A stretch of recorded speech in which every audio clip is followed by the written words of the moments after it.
God bless everybody today and happy Passover. Depending on where you are in the world, that happens today or goes in tomorrow.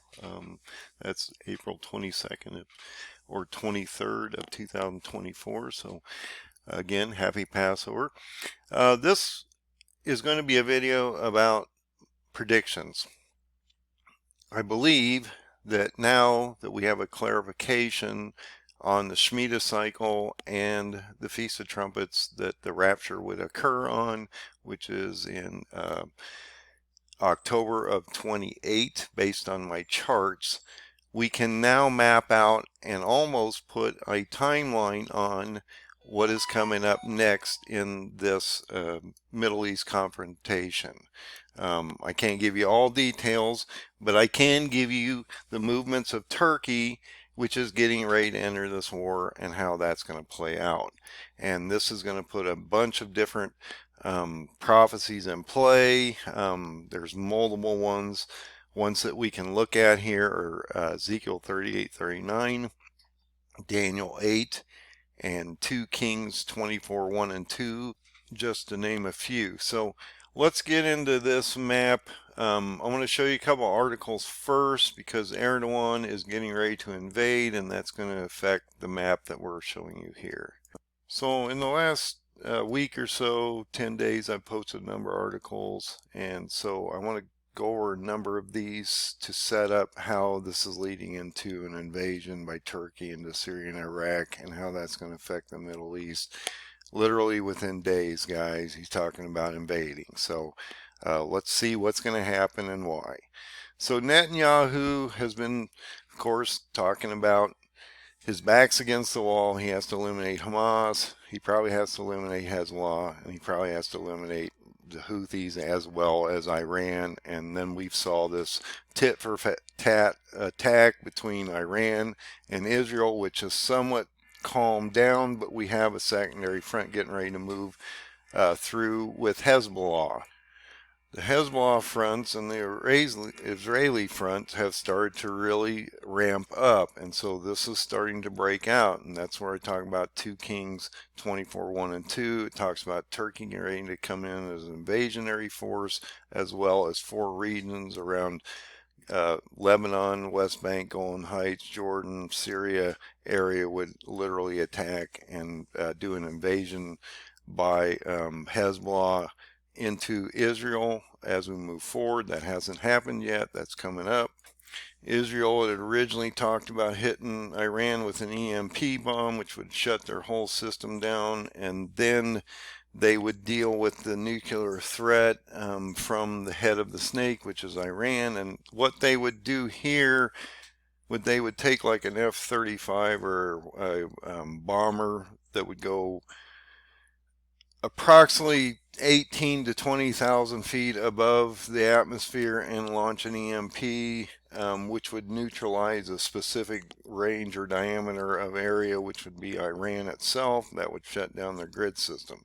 If they use like a higher level bomber, B-52, higher level up, 36,000 feet or whatever, that would be a larger radiation area of distance or diameter.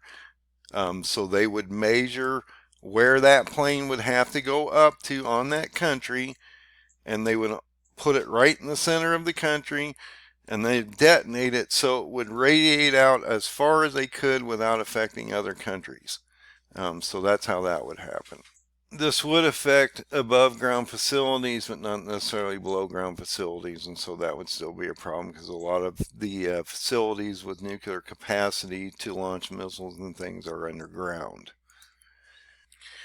As this escalates, this still is a potential. Okay, right now we're in a quiet moment of time. They have not done this, but this is a potential that they could do this.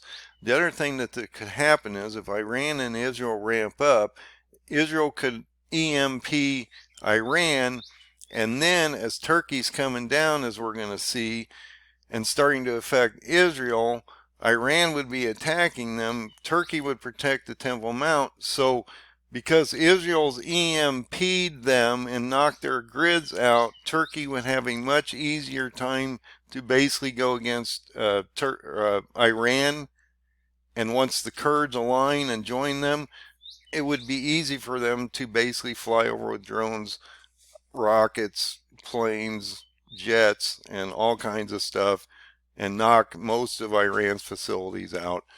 And so they wouldn't be as much of a threat. I did this video, and what I talked about was how we got to watch. Now, we didn't have a really bad black swan event, but the markets are really struggling. They've been down quite a bit here in the last week or so, and so the markets are starting to be affected here. The bonds are melting up. You got a 5% rate on the 2, which is forcing all your loans and everything to go up. But basically, what in this article, I was concerned about them shutting down the Strait of Hormuz, which would then drive up the price of oil.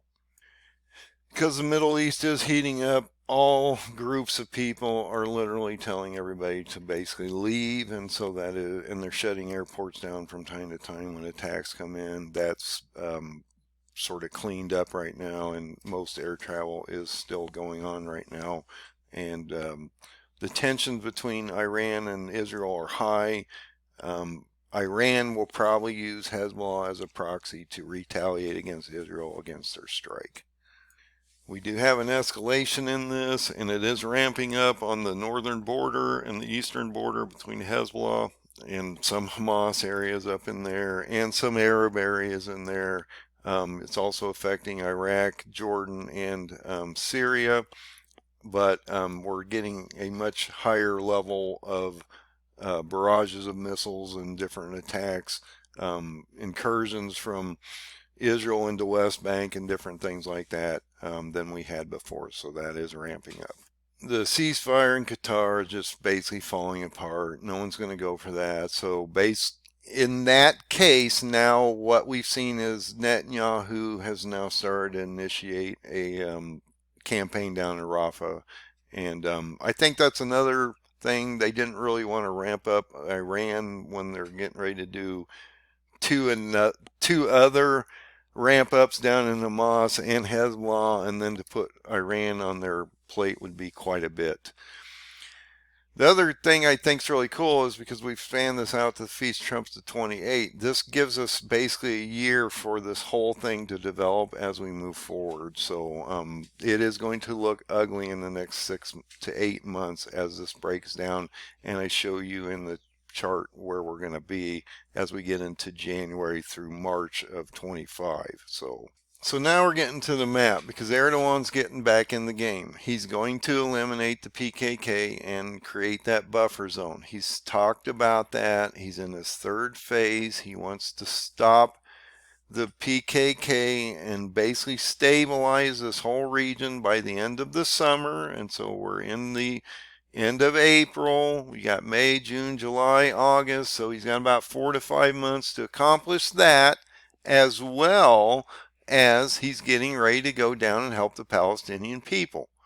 You bring Turkey in this, you open up the front on Hezbollah, you start to see more issues in Iraq, Syria, and Iran, and then you bring Turkey in to compress this. You're going to watch everything go down, and you're going to see a literally inflated oil price, because even the Arabs could embargo this. You shut the Strait of Hormuz down, you will easily potentially see a 250, I say potentially even over $300 a barrel oil. That would drive your prices up at the pump to 3 to 4 times what the cost is right now, and you're at about $4 a gallon on average in general now. So that would be traumatic to have $12 to $15 pump price per fuel on a gallon of fuel that you put in your car. This will lead to a number of things. Not only will it drive the price of fuel up between 8 and 12, $15 a gallon, depending on, and it could go up over time to that high region of price. But what it's going to do is it's just going to shut the whole economy down. It would stagflate everything in the world. The global economies would shut down because fuel prices would be so high. Everybody would stop working. They'd put pink slips out to everybody. Businesses would shut down. The whole global economy would shut down. You would hyperinflate certain things like food, rent, things like that, but you deflate other things like homes, cars, property, things like that, because no one can afford those things because the dollar's probably destroyed at that point, so your dollars aren't worth anything. If you have metals, you might be able to buy stuff with some metals, but we might be on the B system, and so you have to think about that. And if you're, it's just going to be terrible when we get to that point. But a lot of things will deflate. Prices of things that people can't afford. People just try to dump it. It'll be a fire sale. A lot of these commercial properties will go for pennies on the dollars, things like that. And so that's sort of how that works, guys. It's just you can have inflation and deflation all at the same time with stagflation all in the middle of it. But now let's talk about Erdogan, because Erdogan is threatening Netanyahu and the state of Israel with basically annihilation to a certain degree. Netanyahu, in Turkey, or Erdogan's opinion, is the sole responsibility to the Middle East tensions and what's going on down in Palestine, Gaza, and Hamas or Hezbollah. And so he's getting ready to come into this game, and I'll show you on the maps how that's going to play out, because this is a history lesson that will already play out in the future.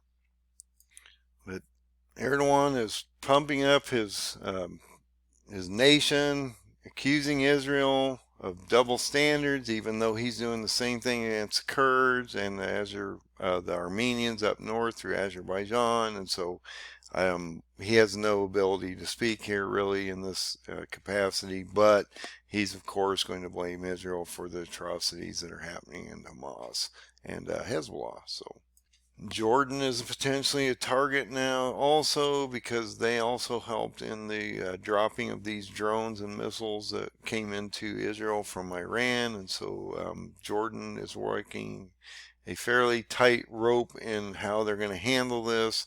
And if you know the exodus of the 1/3 of the Jews through the Mount of Olives into the hidden place in Edom is in Jordan. That's going to be something that will definitely be something that Antichrist is going to probably pay attention to, because he's going to be looking for those people for 1260 days and as they're hidden. So that's a potential issue for him. U.S., even though we've done some really dumb things here lately, we have vetoed the bid for Palestinians' full membership into the UN, and they really don't have a state, so I don't know how that's going to happen when they don't really have a place to go. And once Israel's done, how are they going to affect the Palestinians? Where are the Palestinians going to end up, and who's going to basically control Palestine in that area? Through what government, and or are they going to use something through the local government, bring up elections so they can put in a new power of system there? That will happen in the future. But as you watch, as we move through these maps and this movement of Turkey as we go forward, Gaza is going to be under siege here, also by Turkey, as they move down towards Egypt. So we've got sort of a stalemate between Israel and Iran, which is going to calm them down a little bit, but yet Iran's going to use proxies to go against Israel, and so Israel's going to deal with the proxy, not necessarily with Iran, and then Turkey's going to come down and press the whole situation. And so we're going to be dealing with Turkey more so than Iran, in the sense that Iran won't physically really probably be doing a lot of attacking. We're going to see them work through their proxies as Turkey comes down through the north. And so you've got both countries basically indicating that they're threatening their nuclear capacity or facilities, and so that will probably quell that down a little for a while as we move into the next year through this movement of maps I'm going to show you. So I posted these in the last week or so. We had Israel carry out a strike against Iran after Iran hit them with 300 missiles and drones. So now we're at the stalemate, and they're both talking nuclear potential. So just isn't really doing a whole lot right now and it's quieted down. That's also quieted down the markets a little and oil at this very moment in time. But this is the game changer. So Turkey's now meeting with Hamas. They just had a meeting. And so basically now what's coming up is Turkey's getting ready to do invasion to help the Palestinian people. And he indicates that is his top priority. So Erdogan's top priority isn't to help or to eliminate the Kurds. He's going to go down and deal with the Kurds over time in the next year. But his main priority is to drop down into Syria and go into Tyre, Lebanon. Then he's going to go down to Gaza as it happened during Alexander the Great's time. He will use the same footprint and movements as Alexander the Great back in the day when he conquered the Middle East and the Persians also, as well as Egypt. And just in the last 24 to 48 hours, Erdogan has gone down into that region, the Kurdistan region in Iraq, to survey the area because he's getting ready to do an attack on them, and he's trying to shore up his alliances with the Iraqis and the Syrian governments, which he doesn't have a very good condition with the Syrian government, but he does have a better condition with the Iraqi government, and so they probably would help with the Kurdish issue, as where if he goes over to Syria and Assad, he's probably going to have to bust through a lot of the Syrian forces to head into the Lebanese area down into Tyre for the consuming of Tyre Lebanon. And so we'll watch the Lebanese government fall here soon, and Hezbollah will join his forces as well as Hamas once he gets down into Gaza. And just to finish these articles out, Turkey, this just came out, Turkey says ending Israel's occupation of Palestinian is his first priority. It's not the Kurds. The Kurds will come up as time, and you will see this movement through the maps so you can see how that's all going to play out. And then actually I found this article before we go to the map. Turkey denies its radars were used to intercept Iranian missiles coming into Israel because they don't want the they don't want the Temple Mount hurt. That's why they're going to take Iran out, because Iran's going to threaten throwing missiles down on the Temple Mount and the total destruction of Israel. Turkey's not going to allow that to happen. And Hezbollah and Hamas are Muslims, not Persians. And Kurds aren't necessarily going to be in a very good condition either when they have to join Iran and Turkey comes over and smashes them also. So realize that these Hezbollah proxies of Hezbollah, Hamas, Houthis, and things like that are actually Muslim groups, not Persian groups, and will not follow the Persians. They will follow this guy right here, Erdogan of Turkey, which was christened to be the Muslim leader of the world in 2015 when he went to the Rock down in Saudi Arabia, Mecca, the Black Rock. They had a christening event down there, and I've done articles about that. Okay, so we're going to go over this map here in a minute, but I want to show you where you are in time and how it happened in history, how it's going to affect you in the future. It's going to be exactly the same, guys. Same setup, same attacks.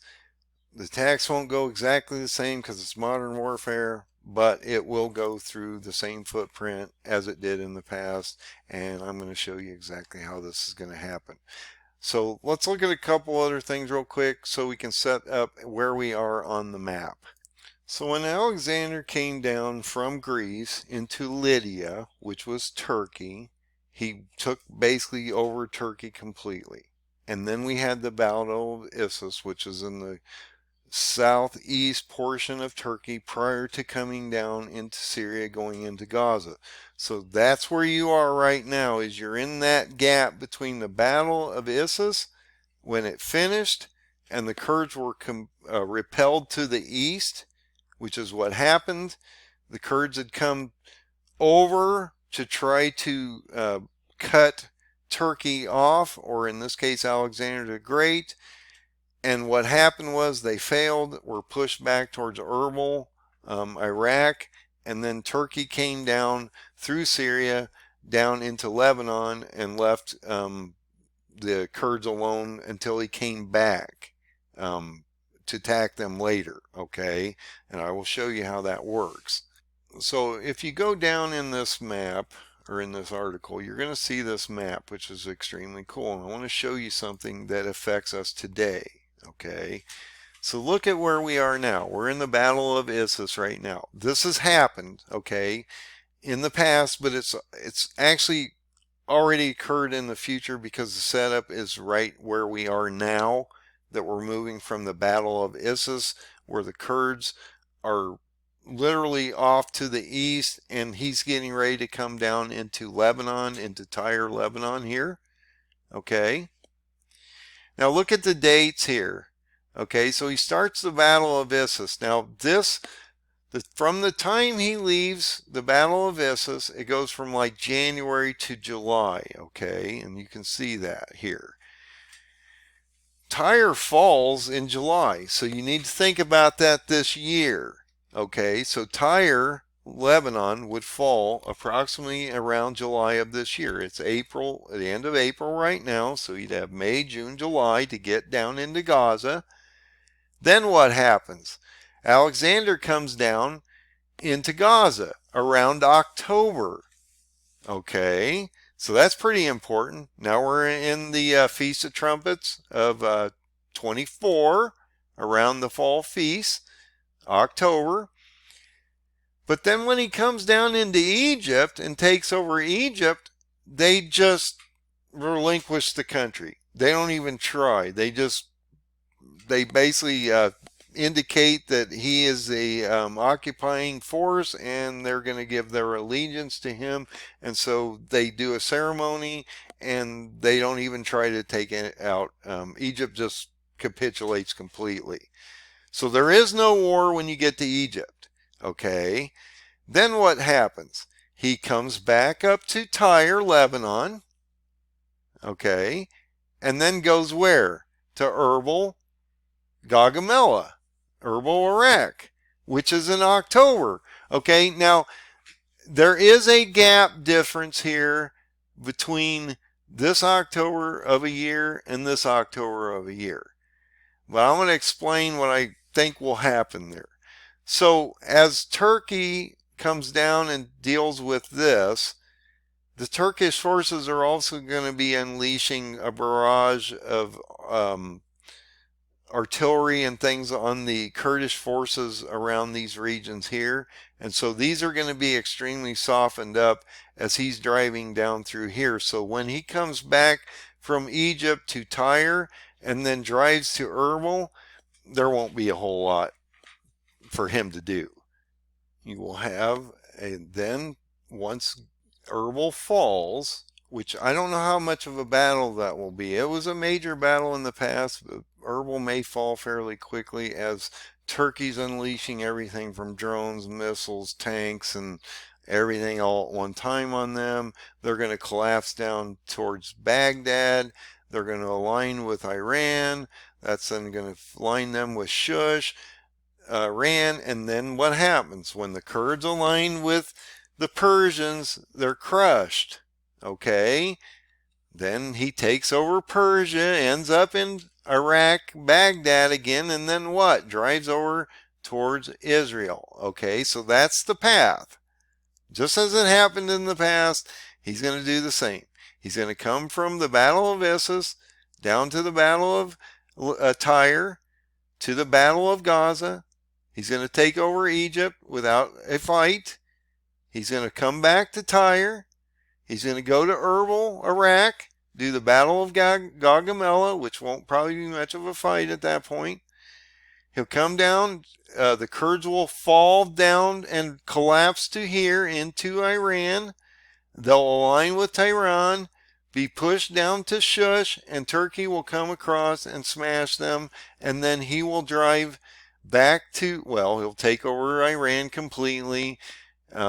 And then he'll come back to Baghdad, Iraq, and then he'll drive back over to Israel. And Jordan is sitting right here, so he'll just drive right across above Jordan to Israel. Now, Jordan could be affected by this too, because, like I said, he's walking a thin line because he also had knocked some of these missiles down, and so he might be in the line of sight there also. And there is some burdens and things against Jordan, but yet we also realize that when the 1/3 of the Jews that are removed go through the Mount of Olives to Edom into Jordan, they're hidden for 1260 days, and so they're going to be looking for them, but they're not going to be able to find them. But the other thing I wanted to sort of keep your eye on is look at the dates here. So when you get to Tyre, around between April and July of this year, we're going to watch Tyre Lebanon fall. When you get to October of this year, you're going to watch Gaza fall, which is going to mean that Israel's in a really poor condition at this time and surrounded by about everything. And that's what I mean. They're under siege for up to 18 months, guys. You get down into Cairo, into Egypt, they capitulate, they don't do anything, you come back up. We're talking about, I believe, the same October as this. Since this falls, he's going to bring these forces back to Tyre, come over to Erbil. We're back into October again, end of this year, around the fall feast. And then what happens? The Kurds lose this battle. They get shoved down to here. And look at that. That's December. Okay. Now I'm talking about a 6 seal on my chart around March. Okay. So this is extremely important that this is a December date. So he's going to come down here and take out this between December and January. Iran would basically fall as a nation, come back over, and then on my chart, he would again attack Israel around March during Ramadan. You would potentially have a red heifer sacrifice at that time because you might have a unblemished heifer still. And that would be during Ramadan because 2 Nisan falls in the middle of Ramadan in between March 1st and March like 29th or 30th of 2025. So that all lines up. And then what would you have? You'd have a 6 seal event about that time. And then if you go to the chart, you have a couple of really cool astrological events that happen between March 14th and March 29th, which is 15 days of power, where 10 nations could literally be attacking Israel at that very moment in time, and then decimated on a 6 seal event, which would then start up the 7th seal, the selection of 144,000, and the starting of the sounding of the trumpets, decimation of a third or more of the planet through the first 4 trumpets, a rising of the pit, or an opening of the pit on the 5th trumpet, with a rising of the Antichrist and the false prophet on the 5th trumpet by April of 25, as I show you on my new chart that I just produced. So let's look at this map, and I'll show you the movements and how they're going to happen based on history. Look, if you go back and look at any movie, YouTube, history book, anything about Alexander the Great, you're going to see these movements exactly as I'm showing you right now. Okay, it's just that simple. I've talked about how it's a history lesson that's going to be future, and it's going to play out almost exactly alike. Now, this is modern day warfare. I get it. They didn't have planes, drones, missiles, and stuff like that. So this is going to be a much more radical, swift moving war than anything they had in the past, because they had horses and men on foot and things like, ships in the oceans at best. So catapults and things like that, not quite the same. Okay, so look at what's going to happen here. You got Turkey up here. These areas are indicated in red are Kurdistan nations. So that's why they're here, because you need to understand the Kurdistan region and how they're going to be affected. So Turkey is going to start to drive the Kurds out of Turkey completely towards Erbil. This is going to be an internal strife that's going on in here through all these regions in Turkey. Okay, and the Kurds are going to be pushed out because they're going to be eliminated. Okay, they don't like the Kurds. Okay, all these groups are going to be shoved down into this area here. as well as Turkey's armies are going to go from Issus to Tyre to Gaza to Egypt. And I know you can't see it on the map here, but that's what's going to happen. Then once he gets to Egypt, he's going to come back to Tyre, go back to Erbil. They're going to run these groups down towards Baghdad area, and then they're going to collapse the Shush, and then he's going to transverse all the way back over to Israel by March of next year. And I can show you on the chart how that happens. But I just want you to see the effect here. So this region of or group of people are going to start to realize they either have to get out and go that way, or they're going to go south and be pressured to get this way, because it's going to be hard for them to gain access through refugees up this way. Okay, so they're going to be pushed down to here. This group's going to be pushed down towards Erbil. This group's going to be pushed towards Erbil. This group, as Erdogan comes down with the Turkish forces towards Tyre from the Battle of Issus, or that area from Turkey down to Tyre for the Battle of Tyre, Lebanon, he will force the Kurds or the Medes to the east. So all this area up and through here and through this area will all sort of collapse down into this region here. Turkey's going to drive down to Tyre, do that battle, and we talked about how that would end up being around the end of July. He would come down into Gaza, and I know it's not easy to see on this map, but that's where it is on the map in the Middle East. He would do that around October. Egypt would capitulate, so he wouldn't have to deal with that. He's in October here. He comes back to Tyre. We're still talking about October. He drives all the way over to Erbil, picks up the fight again against the Kurds. The Kurds collapse down completely towards Baghdad, then towards Shush between December and January of 24, and then he would drive from Shush, Iran, over to Israel by January, February, March or so of 25, because when you get to my chart, then you have that sixth seal event in March and those astrological events of solar and blood moon events that are happening in 25 during that March. You also have Ramadan. You also have 2 Nisan and a potential red heifer sacrifice. And you have the start of the new Jewish year on Nisan 1 also, and so we're back in the same cycle we just went through, except we're a year expanded ahead, and that is when your sixth seal happens, because of course when we expanded this chart out a year and then it lined back up, we now know that rapture occurs during the Feast of Trumpets of 28.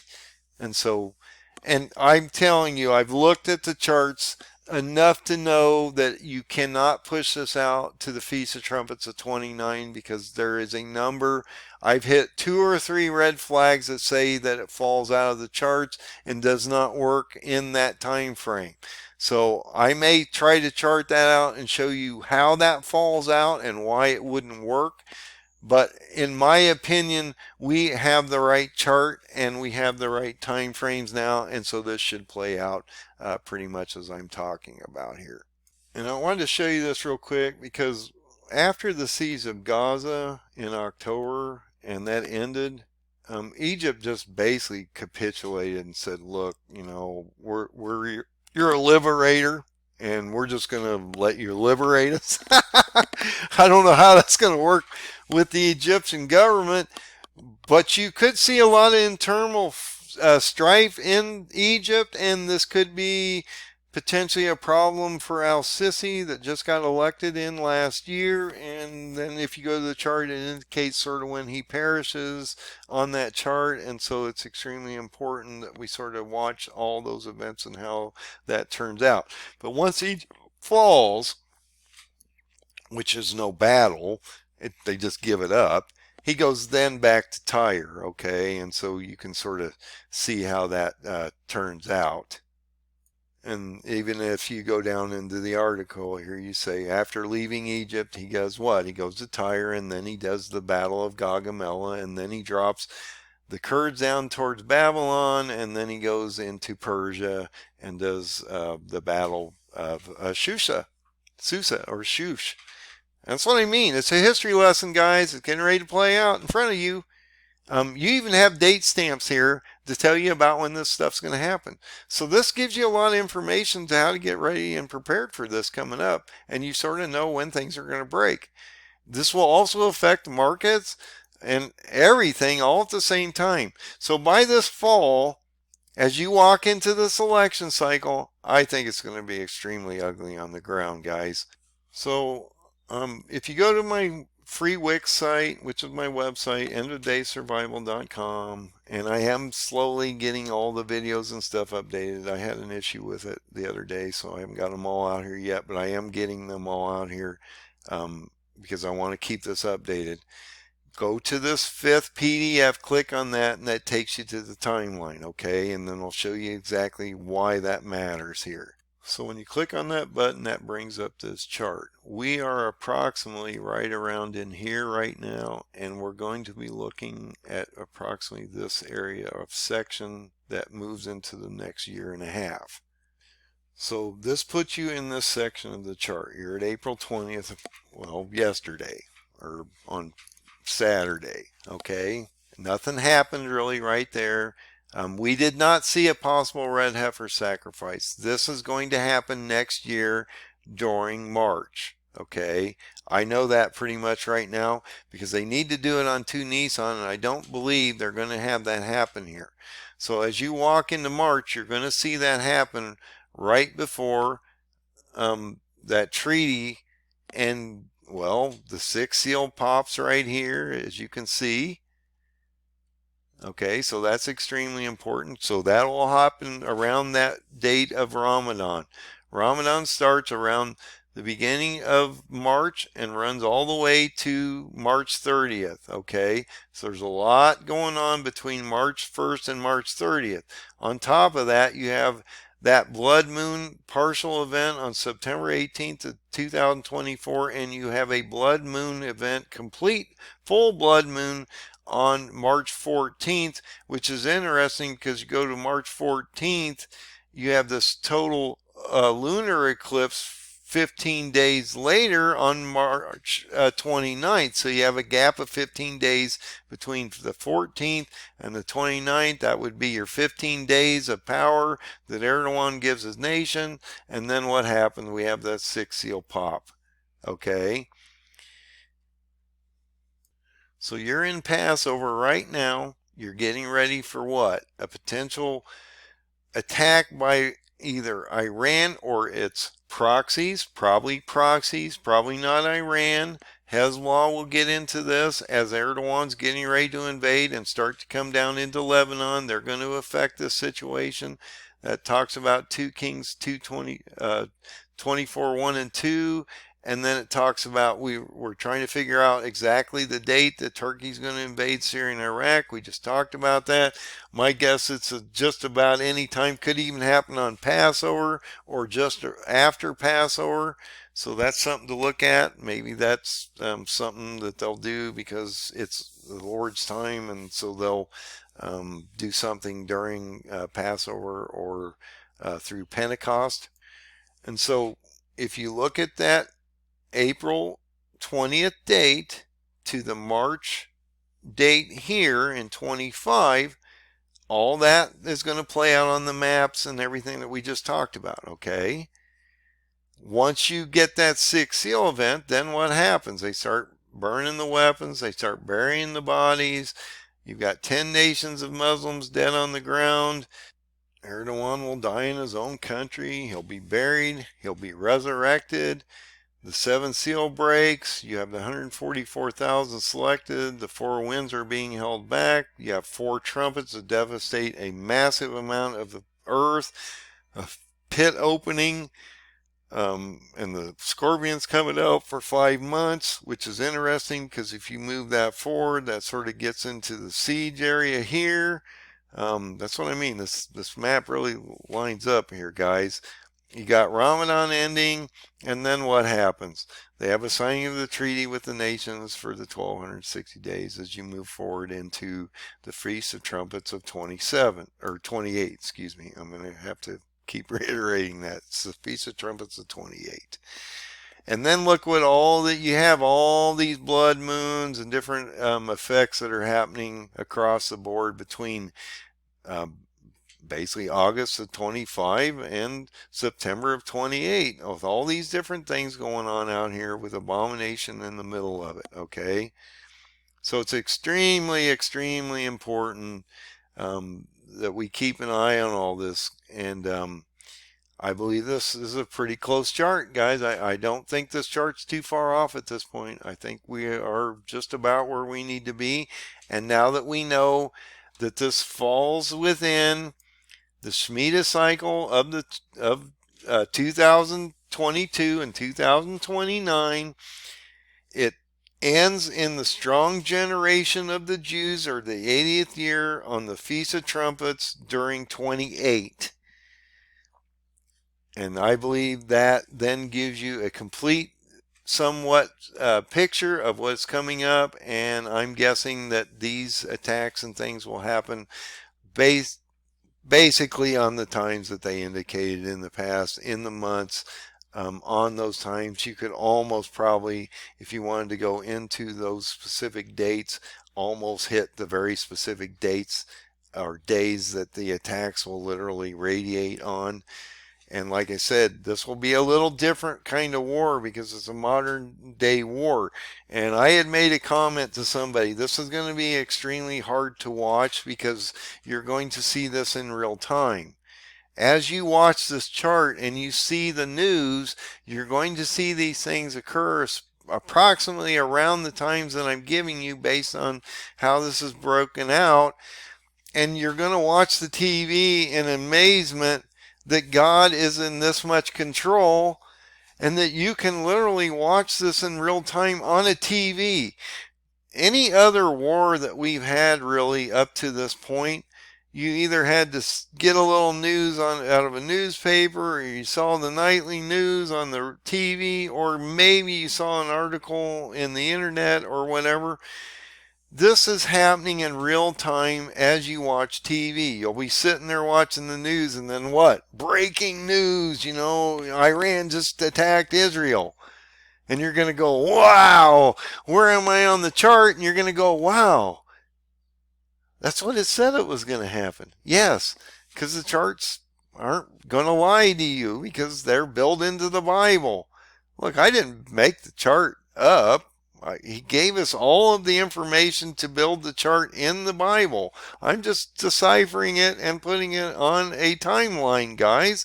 Everything that I've shown you here has verses attached to it mostly. I've been talking about how this falls 3 kings of the past to 3 kings of the future today. You got to watch Erdogan of Turkey, which is Nebuchadnezzar of the past.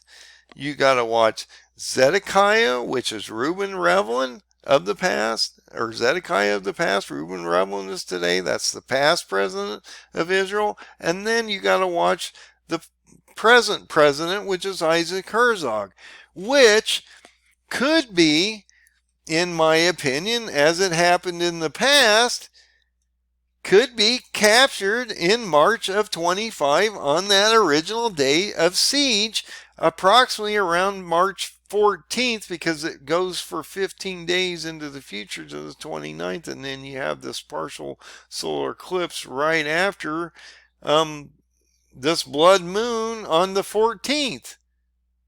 Okay? So I'm just saying it lines up pretty interestingly. I think there's something to this, guys. So I am giving you what I believe are my predictions for 24 and 25. There are dates and days time stamped on these charts and maps so that you can see when they're actually going to happen, at least in my opinion. Now, you may not agree with it and it may not play out. We'll see how this turns out. But if it played out in the past, it will play out somewhere in the future. And I've been saying this for forever. It's a history lesson that's going to play out in the future. It's just that simple. He's wrote you a manual. He's given it to you. He gave you all the information. All you had to do is decipher it, put it on a chart, and it tells you what's coming. So keep your eye on this. These are my predictions for 24 and 25, and we'll see how close they get. And God bless. Have a great night.